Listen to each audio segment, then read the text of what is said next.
오늘 우리에게 주신 하나님의 말씀 사도행전 2장 31절 32절입니다. 미리 본 고로 그리스도의 부활을 말하되 그가 음부에 버림이 되지 않고 그의 육신이 썩음을 당하지 아니하시리라 하더니 이 예수를 하나님이 살리신지라. 우리가 다 이 일에 증인이로다. 아멘. 우리 부활주일에 우리 예배에 참여하신 모든 분들을 주의 이름으로 환영하며 축복합니다. 우리 옆에 분 보시고 인사하실까요? 해피 이스터. 영어가 좀 서툴면요, 하나님, 예수님 살아나셨습니다, 이렇게 인사하셔도 됩니다. 예수님 살아나셨습니다. 우리가 세상은 점점 할리데이로 가고 있습니다. 그러나 우리는 부활의 증인이 되는 겁니다. 그렇기 때문에 해피 이스터가 되는 줄로 믿습니다. 부활의 신앙을 갖지 못하고서는 우리 기독교의 신앙을 알 길이 없습니다. 그러니까 믿음이라고 하는 것은 어찌 보면은 부활의 신앙입니다. 부활의 신앙이 없으면 안 된다는 것이죠. 그래서 이게 부활주일은 그냥 연례 행사가 아니라 부활절을 기점으로 해서 그 이어지는 역사 가운데 늘 부활의 신앙을 가지고 있어야 우리가 제대로 된 신앙생활을 할 수가 있다는 겁니다. 오늘은 또 장애인 주일로 지키기도 합니다. 우리 그리스도의 사랑, 예수님의 십자가의 사랑, 이것을 닮은 가장 그 주님의 사랑에 근접하는 사랑은 무엇일까요? 뭐니 해도 이게 장애인을 향한 사랑일 수 있습니다. 왜냐하면 그리스도의 사랑은 무조건적인 사랑입니다. 주는 사랑이죠. 부모와 자녀 간의 사이에서도 보면 뭔가 대가가 있는 사랑이 많지 않습니까? 부부 간의 사랑도 보면 조건적인 사랑이 참 많이 있습니다. 그러나 장애인을 향한 사랑은 돌아오는 것이 없습니다.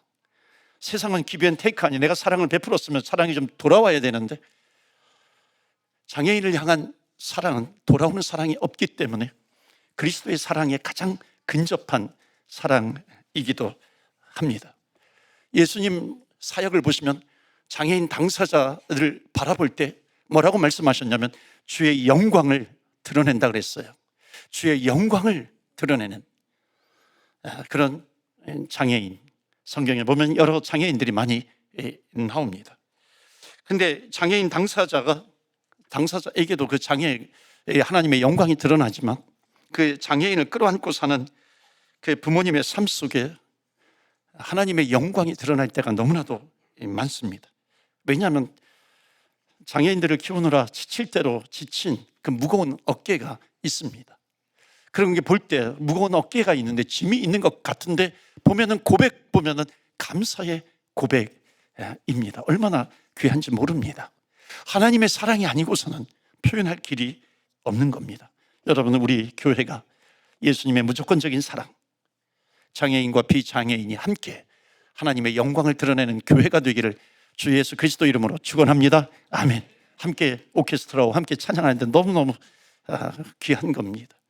2부 때에도 또 다른 장애인 가정이 있었던 것 같고요. 또 3부 때에도 또 가정이 같이 또 이렇게 찬양하는 그 모습을 보면서 그 모습 때문에 하나님을 만나게 되고 우리 가정에 어려움이 있어요. 그 어려움 때문에 주님을 더욱 바라보고 의지하게 된다면 그것은 축복인가 아닌가 다시 한번 돌아봐야 합니다.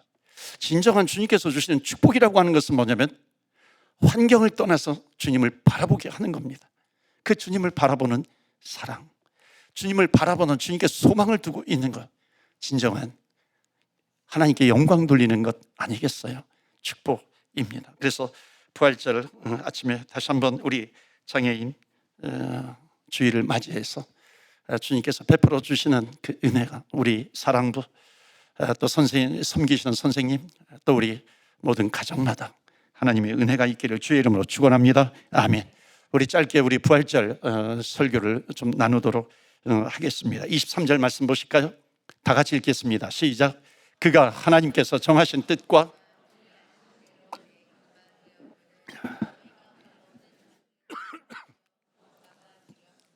예수님을 못 박아 죽였다라고 하는 겁니다. 그 앞에 보시면 정하신 뜻이 나와요. 이미 구약부터 예언되어진 예수 그리스도의 탄생이 나옵니다. 그런데 십자가에 못 박아 죽였다라고 하는 겁니다. 그래서 부활의 증인이 되기 위한 첫 번째 메시지는 뭐냐면, 무엇에 대한 증인이냐면 부활의 증인은 예수님의 죽음에 대한 증인이다 하는 겁니다. 그러니까 첫 번째로 우리가 잊지 말아야 될 것은 뭐냐면, 예수님의 죽으심은 역사적인 사실이라는 겁니다. The fact예요. The witness of the fact, 역사적인 사실에 대한 증인이 되는 거죠. 그러니까 예수님의 증인은 역사적인 사실인데, 두 번째로 중요한 것은 뭐냐면은 예수님의 그 죽으심이라고 하는 것은 분명한 목적이 있는 죽음이었다라고 하는 겁니다. 성경에 보면 모든 사람이 죄를 범하였음에 우리는 죄가 있는 거죠. 그래서 하나님의 영광에 이르지 못하더니, 그러니까 구원이 없다라고 하는 겁니다. 죄의 문제는 반드시 해결돼야 되는데, 예수님께서 이 땅에 오신 목적은 바로 그 죄를 짊어지시기 위해서 이 땅에 오셨다라고 하는 겁니다. 그래서 예수님의 죽으심은 목적이 있는 죽으심이었습니다. 하나님의 영광에 이르지 못하는 우리를 위해서 십자가에 죽으신 주님입니다. 여러분, 예수님의 그 완전하신 죽음을 믿으시죠? 아멘. 우리는 예수님의 죽음을 믿습니다. 그런데 중요한 것은 뭐냐면, 거기에서 끝나는 것이 아니라 누구를 위한 죽음이었는가 하는 거죠. 바로 나를 위한, 우리를 위한 죽음이었다라고 하는 겁니다. 이 나를 위한 죽음이었다라고 하는 이 믿음을 가지는 사람이 부활의 증인이 될 수 있습니다. 두 번째 메시지는 사도행전 2장 24절입니다. 다 같이 읽어요. 시작. 하나님께서 사망의 고통에서 풀어 살리셨으니 이는 그가 사망에 매여 있을 수 없음이니라. 아멘. 예수님은 사망에 매여 있을 수 없다는 겁니다. 그 이유가 무엇일까요? 여러분, 예수님이 죽으신 이유는 뭘까요? 한번 따라서 해보실까요? 예수님이 죽으신 이유는 사람으로 오셨기 때문이고,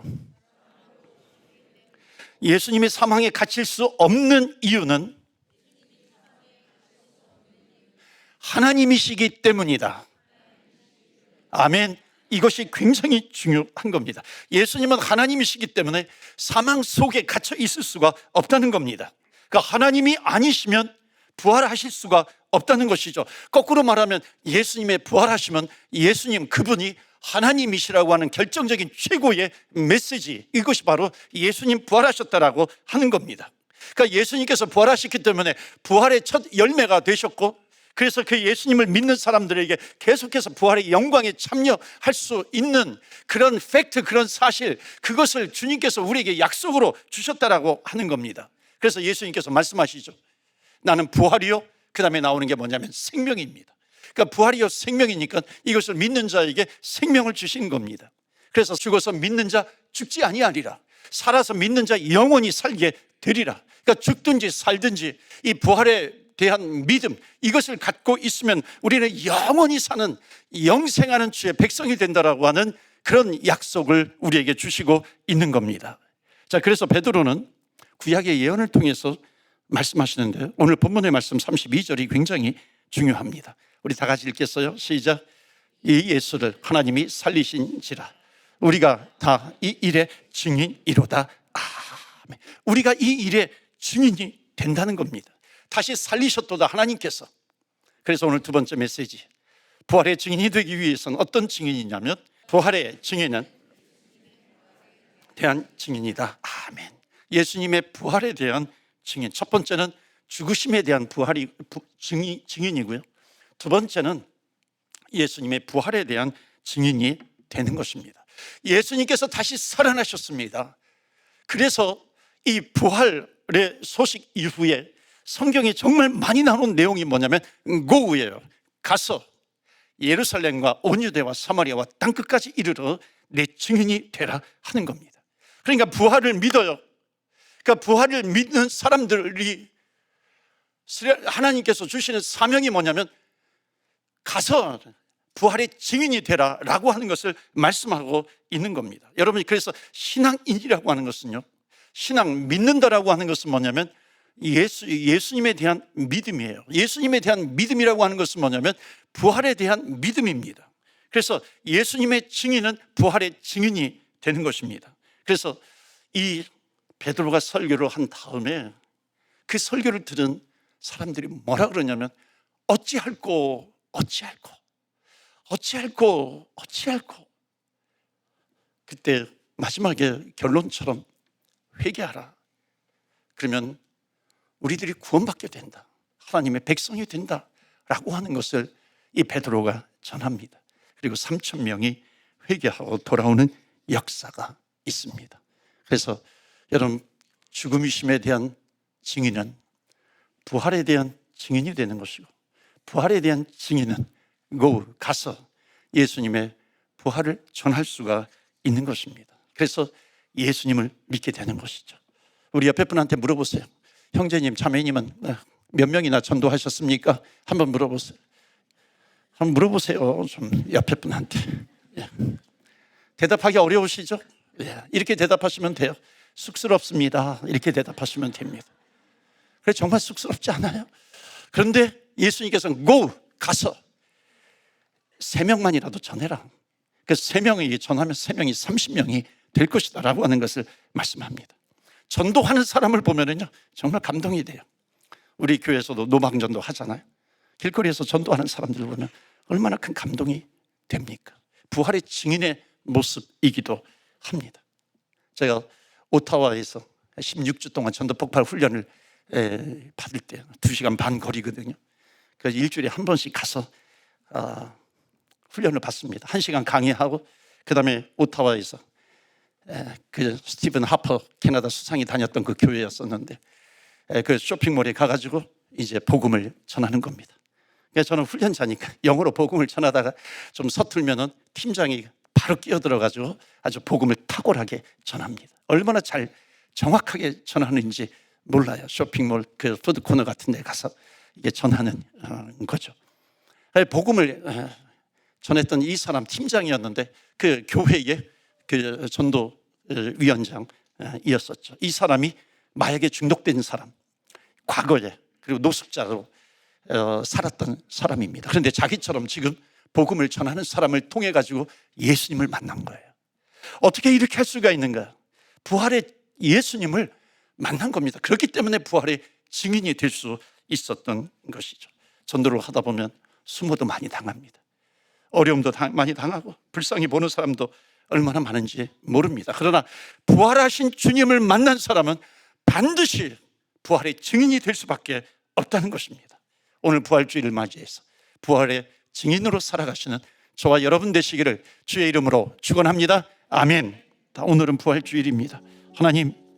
하나님이시기 때문에 사망에 묶여 계실 수 없습니다. 하나님이시기 때문에 부활하셨습니다.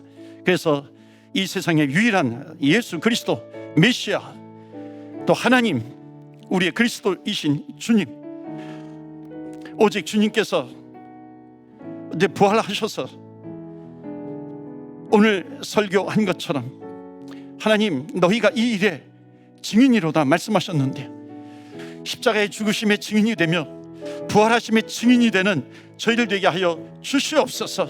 우리 다 같이 합심해서 주여, 주의 이름 부르며 기도하며 나아갑니다. 주여,